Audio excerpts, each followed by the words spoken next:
भगवान की कृपा आप पर और आपके समस्त परिवार पर बनी रहे, यही सुंदर कामनाओं के साथ आज की पावन कथा को प्रारंभ करते हैं। प्रिय भक्तों, भागवत हम जीव मात्र का कल्याण करने वाला ग्रंथ है। जो भागवत जी का आश्रय लेता है, भागवत जी निश्चित उस व्यक्ति पर कृपा करती हैं। सबका कल्याण भागवत जी से होता है।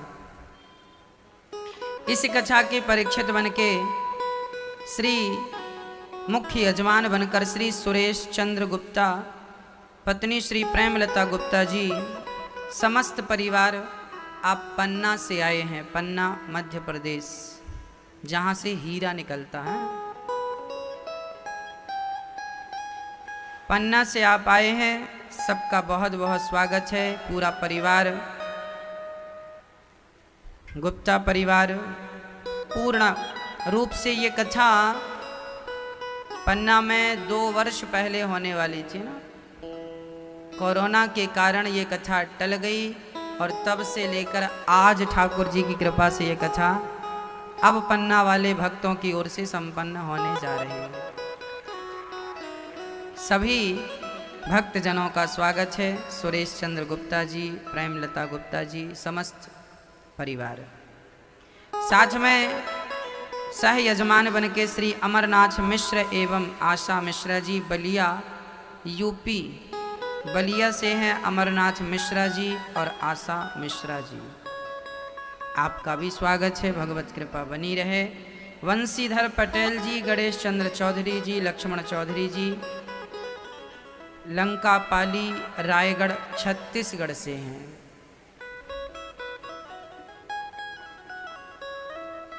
आप सभी भक्तजनों का स्वागत है। भगवान की कृपा आप पर बनी रहे। भागवत जी की कथा जिसे मिल जाती है, उस व्यक्ति को ये समझना चाहिए कि सबसे बड़ा हीरा मिल गया। क्यों? संसार के हर धन का कोई ना कोई मूल्य है, पर भगवान की कथा अनमोल है, कोई मूल्य नहीं है। ये कथा धन से नहीं मिलती, ये कथा भगवान की कृपा से मिलती है। अभी 6 तारीख से दीपावली के बाद से फिर भागवत जी की पोथी बैठेंगी। आप भी अपने आप को पोथी पाठ से जोड़ सकते हैं और अपने पूर्वजों के लिए, अपने लिए भागवत जी का अनुष्ठान करा सकते हैं। पोथी पाठ इसलिए लोग कराते हैं ताकि उनकी जो इच्छाएं हैं भगवान पूरी करें, और भागवत से पूरी होती हैं। सुदामा की इच्छाएं तब तक पूरी नहीं हुई जब तक सुदामा चलकर द्वारिका नहीं गए।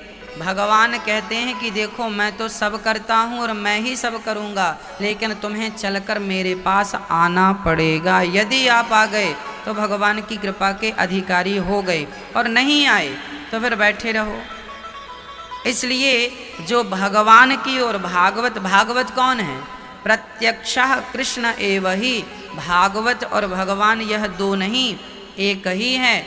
जब भगवान धरती छोड़कर जाने लगे, भगवान श्री कृष्ण, तो भक्तों ने कहा कि प्रभु आप चले जाएंगे तो हम कैसे रहेंगे आपके बिना? भगवान बोले, हम जा नहीं रहे, हम भागवत के रूप में आप सभी के मध्य रहेंगे, उपस्थित रहेंगे। हम गए नहीं, जा नहीं रहे, भागवत में समा रहे हैं। जहाँ जहाँ भागवत होगी वहाँ वहाँ प्रकट होकर मैं अपने भक्तों को सुख देता रहूँगा, अनुभूति कराता रहूँगा अपनी। तो ये भागवत प्रत्यक्ष भगवान का वांगमय स्वरूप है। इसलिए भागवत को भगवान से अलग नहीं समझना चाहिए। भागवत ही भगवान है, भगवान ही भागवत। तो आप भी पोथी पाठ करा के अपने आप को भागवत जी से जोड़ सकते हैं। सच्चिदानंद रूपाय विश्वोत्पत्त्यादिहेतवे तापत्रय विनाशाय श्रीकृष्णाय वयं नुमः।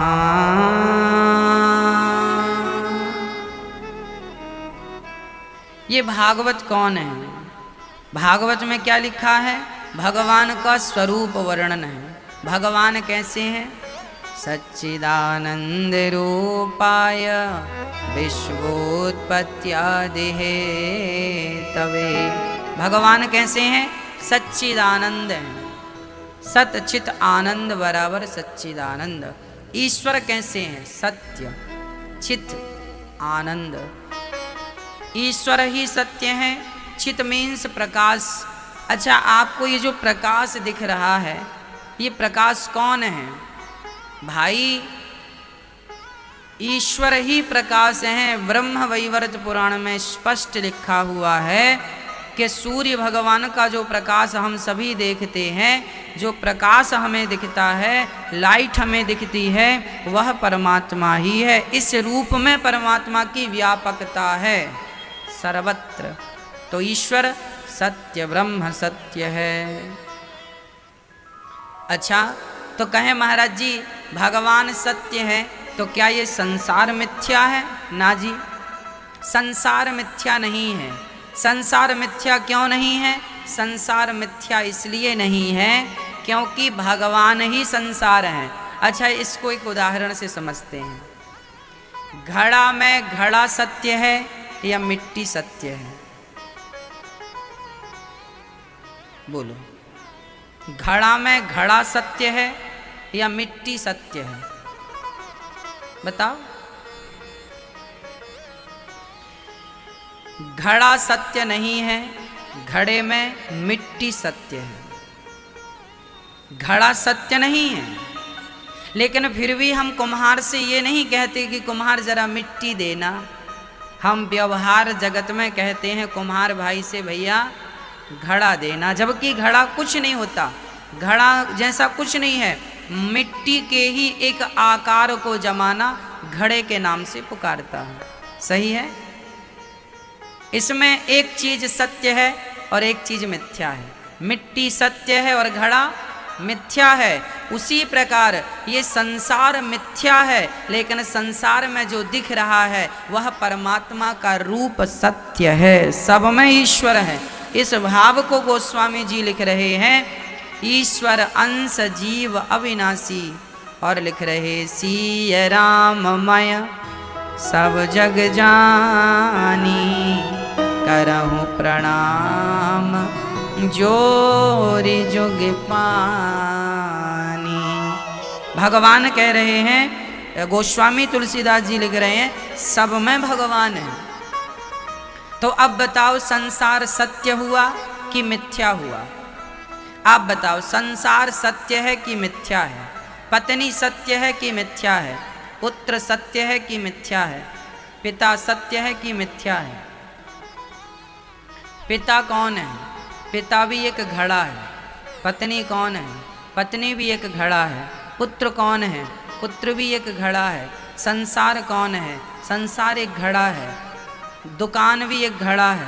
बिजनेस व्यापार भी एक घड़ा है। और तुम और हम भी एक घड़ा है। अब इस घड़े में एक चीज सत्य है, एक मिथ्या है। अब आप देख लो कि माना कि मैं घड़ा हूं, तो मैं घड़ा हूं, तो मेरे मुझ रूपी घड़े में बताओ क्या सत्य है क्या मिथ्या है? आप बताओ, जोर लगाओ दिमाग में और बताओ कि मुझ में क्या सत्य है और क्या मिथ्या है। मुझ में, यदि मैं घड़ा हूं तो मुझ में आत्मा सत्य है, शरीर मिथ्या है। शरीर मिथ्या नहीं है। इसको इस ढंग से समझो कि मिट्टी से बना घड़ा जब टूटा तो कहाँ चला गया? मिट्टी से बना था, मिट्टी में मिल गया। उसी तरह हमारा शरीर 5 चीजों से बनता है, पृथ्वी, जल, वायु, अग्नि, आकाश। जब शरीर को चिता पर जलाया जाता है तो पांचों तत्वों में जाके लीन हो जाते हैं। आत्मा ईश्वर से प्राप्त होती है, ईश्वर में चली जाती है, ईश्वर से मिलती है। अब क्या बचा? कुछ नहीं। तो इसका अर्थ यह हुआ कि ईश्वर ही सत्य है संसार भी सत्य है, लेकिन संसार परमात्मा के रूप में सत्य है, अनिरुद्धाचार्य के रूप में सत्य नहीं है। तुम्हारा नाम क्या है? किसी का नाम श्याम है, किसी का नाम राम है, किसी का नाम राहुल है, किसी का नाम ललित है, किसी का नाम किशोर है।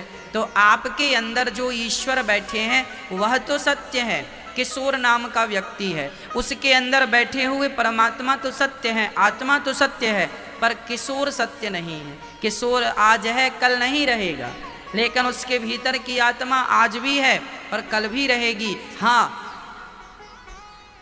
वो रूप रंग बदल जाएगा। आत्मा यहाँ से निकलकर दूसरी जगह जाके दूसरा रूप धारण कर लेगी। वासांसी जीर्णानि यथा विहाया, जैसे हम पुराना कपड़ा त्याग कर नया कपड़ा धारण कर लेते हैं, उसी प्रकार पुराना शरीर त्याग कर आत्मा नया शरीर धारण कर लेती है। ये प्रकृति का नियम है। यह ज्ञान गीता का ज्ञान है। तो इस दृष्टि से अब आप बताइए, संसार सत्य है या मिथ्या है?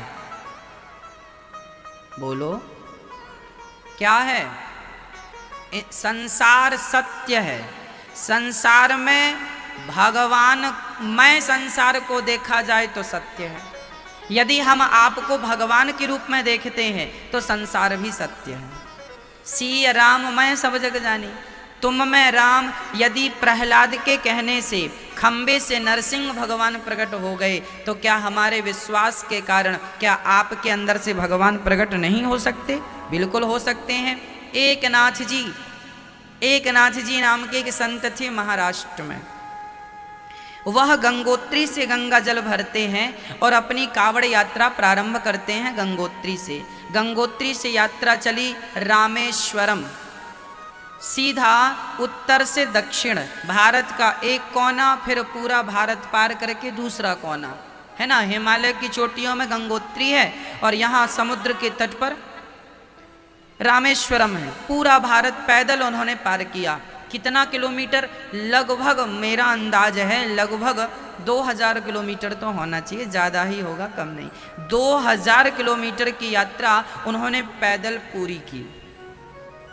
और जब वो मंदिर के पास, शिवलिंग के पास पहुंच गए संत एकनाथ जी, तो उन्होंने देखा कि मंदिर के बाहर एक गधा प्यास से तड़प रहा था। उस तड़पते हुए गधे को उन्होंने देखा और अपनी गोद में उनका सिर रखा और अपनी कावड़ का जल, गंगा जल, उन्होंने उस गधे को पिला दिया। लोगों ने कहा, अरे एकनाथ, इतनी दूर से चलकर आए, वर्षों में हमारी यात्रा पूरी हुई और शंकर जी को जल चढ़ाते तो शंकर जी मिलते, तुमने गधे को पिला दिया। तब एकनाथ जी ने कहा, आपके शंकर जी अंदर हैं, हमें तो इस गधे में ही हमारे भोलेनाथ का दर्शन हो रहा है। और जब गधा तृप्त हुआ तो उस गधे से भगवान प्रकट हो गए। अरे भक्त एकनाथ, तुमने हमें इस रूप में भी पहचान लिया। हर रूप में ईश्वर ही है। हर रूप में कौन है मैया? अनेक रूप रूपाय विष्णवे प्रभु विष्णवे। हर रूप में ईश्वर ही है। तो सब में भगवान को देखा जाए तो संसार भी सत्य है, और सब में भगवान को ना देखकर केवल स्त्री पुरुष को देखा जाए तो संसार मिथ्या है। समझ में आ गया?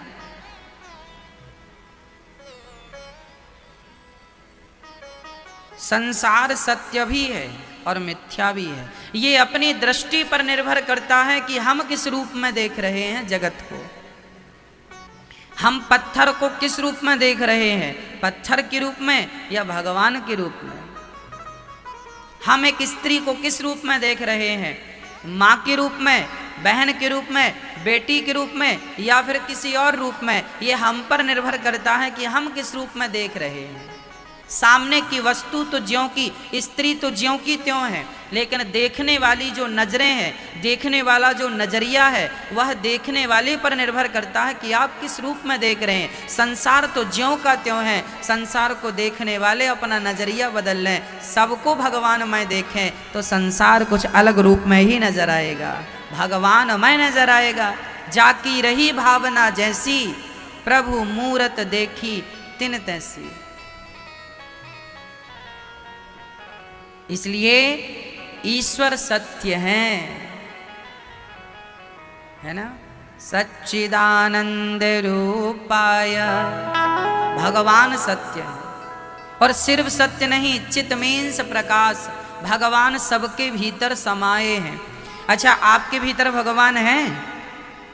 कहाँ हैं, कैसे हैं, किस रूप में, किस हाल में?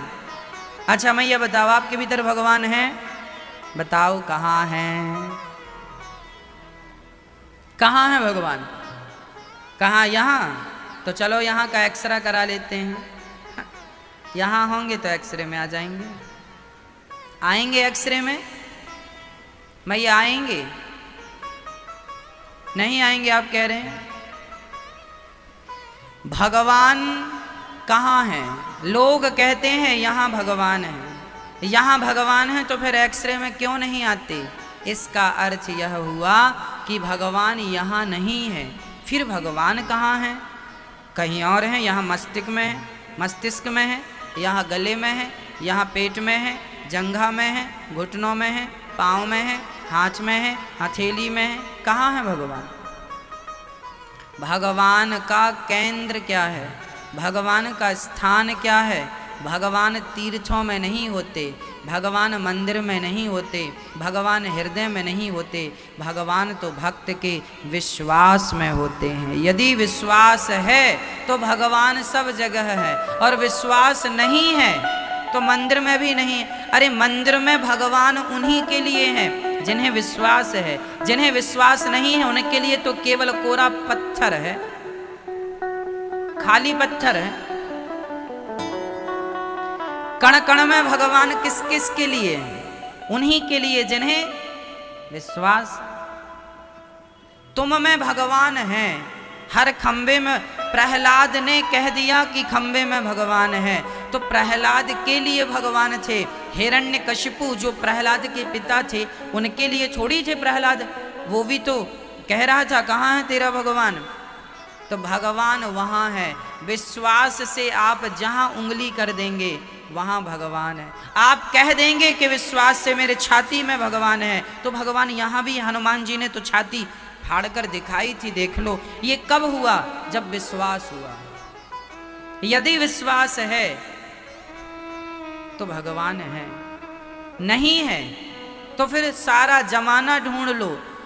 रावण को राम पर विश्वास नहीं था, तो राम जी सामने खड़े थे, फिर भी क्या रावण राम को पहचान सका? यदि विश्वास नहीं है ना, तो तुम्हारे सामने भगवान आकर खड़े हो जाएंगे, तुम मानोगे ही नहीं।